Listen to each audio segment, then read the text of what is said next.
ramai tanya, Zara nikah hari ni, Zara nikah hari ni. Kebetulan putih pula. Zara marah lah balik. Cakap, korang tak ada koleksi baju putih ke? Ha?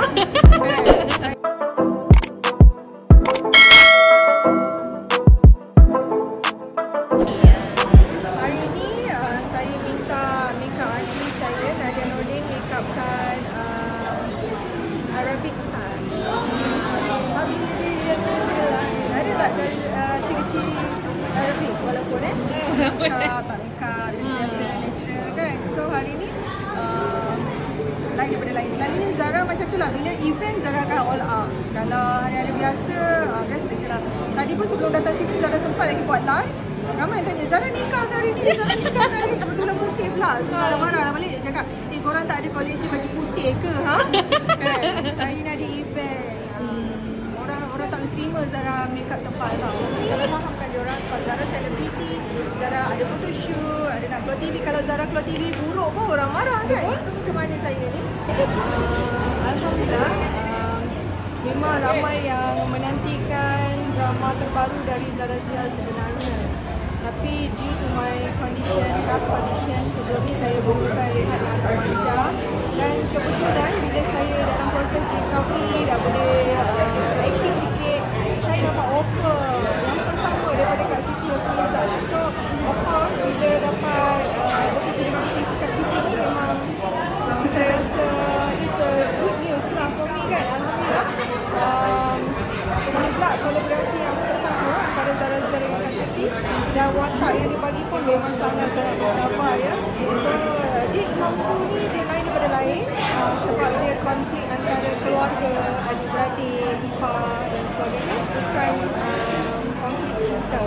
So insyaAllah peminat-peminat ataupun kaki mega drama ni akan love dengan drama ni sendiri sebab proses dia panjang. Dia 52 episod. So setiap watak tu dia ada konflik sendiri. Dan watak saya Lily daripada seorang anak yang berada dan orang kaya. So dia kahwin tanpa restu mak dia. So mak dia halau daripada rumah banglo tu, kita terus jadi susah. Mula-mula memang happy dengan husband, tapi baru beberapa tahun kahwin nampak sekali husband dia memang seorang kaki jahat. And then Lily pun sakit kanser. So saya terpaksa macam kena hati-hati bila bawa karakter Lily tu sebab takut nanti ada tersakit kanser terasa hati ke, dan orang argue pasal tu. Kadang-kadang kita terlepas pandang ataupun saya tak cukup study orang dekat. Tapi insyaAllah bila producer, pengarah pun kata lulus, saya pun percayakan mereka lah sebab mereka yang nampak di skrin kan sebelum keluar di insyaAllah. Mungkin boleh kongsikan kondisi. Saya kena makan ubat sampai sekarang pun. So masa syuting pun alhamdulillah waktu syuting saya tak terlalu panjang. Dalam sebulan maybe 2 minggu straight atau seminggu straight tentu bagi lepas. So tak adalah terlalu terbatas. Tapi bila waktu syuting tu adalah bukan terskip ubat, tapi benda tu saya dapat overcome lah. Alhamdulillah lah. Sebab kadang-kadang benda tu kita tak dapat nak atasi kan. Nak ada awal pun tak boleh sebab kita ikut jadual yang ditetapkan.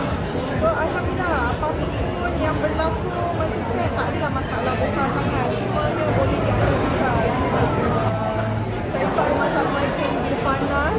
Rumah Lily pula bukannya ada aircon ya. Walaupun ada kipas tapi lapar lagi dah sampai ya. So terpaksa lah kita kena fix lah benda tu.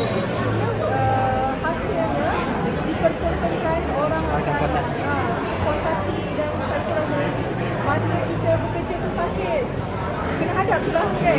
Nak kena hadap. Kalau ada tawaran yang bagus, yang baik so far, apa je yang tak bagus tawaran tu? Zara Zia semuanya hebat-hebat, semuanya bagus-bagus. Drama Zara banyak yang betul-betul yang memang bila Zara keluar